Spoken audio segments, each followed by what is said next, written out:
So another thing that's great about the night shift is that when you have a little too much time on your hands and you can't go out into the world, this is what you find. Oh, sorry, I gotta hide my toes. You somehow find the time to put an entire ass computer into a cardboard box because one, you do not have the time or the availability to go to the store or like a Goodwill or something to find a computer case. This one I got on eBay for pretty cheap, but the power supply is not big enough, or it's a not high enough capacity. So I'm like, oh, okay, I'll just put one in here because this one will fit into my makeshift case. This power supply does not fit in here. So, and then I got this really cool thing with the i5 2500K, a little bit older, and then I got an RX 580. So it's a pretty ballin' system, but it's in a cardboard box.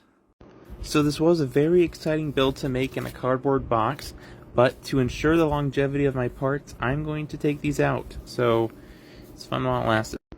So what I've done now is something a little crazy. I have command stripped this power supply to the top of my bookshelf and have put the computer up here. Now I will say, this frickin' PCIe power connector right there, so freaking hard to put in. It is such a tight connection right now. This card is actually slightly bending a bit. I've got everything hooked up and it's just hopefully gonna turn on, hopefully.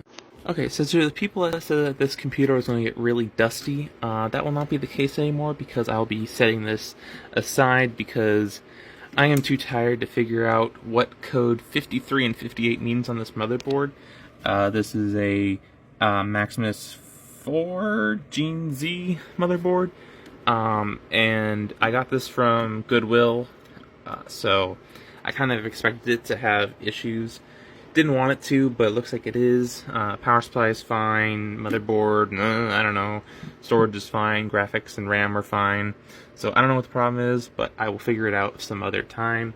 So yeah. So out of curiosity from that last video, the one talking about the Goodwill PC and how it had a Maximus 4 Extreme motherboard, I thought, maybe this board, the one I was about to give the Best Buy as scrap, had the same issue where you could only have 2 of the slots populated. You couldn't have all 4 populated because whatever the problem was. But now I try it with one stick in my hand pushing down this cooler and it boots. It boots.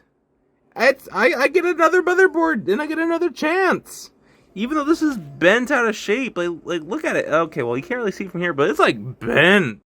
And before anyone says I didn't test it enough, let me tell you, I spent many, many hours working through every single permutation on how to fix this board. New CPU, new RAM, new everything. And nothing. But now it just works. Alright, so I finally have some new content. Fell over.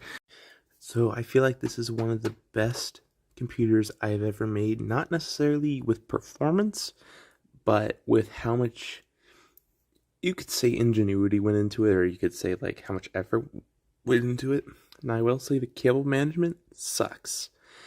It's because I didn't have a modular power supply, so the cables I had to hide somewhere, and a lot of them I couldn't really hide. So here it is. So this is the computer from the side. It's kind of like smushed next to the speaker. But if you look inside, you see that with this case, it does have the original fan that I had to actually repin for the motherboard. I had to find out which pins were the ground and which ones were the 12-volt rails, so that was pretty cool. I got an RX 580 in here, which is like almost not fitting, like at all. You can kind of see it right there. I got 2.5 terabytes of hard drive storage with the included mounting hardware. And then there's a 750 watt power supply, and this is pretty crazy. I also got this fan in here, which I had to sand down on my own time, or with my own bare hands. I had to sand it down so it was like just a tiny bit thinner, as you can see, so the case will actually close, because the only airflow going to this graphics card is whatever air it can suck in through the side panel, which is nothing.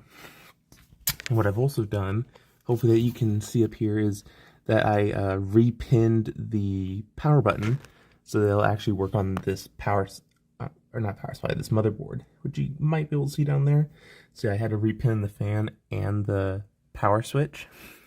And then I also shoved all the cables into here, which you might be able to see if I can turn this camera around.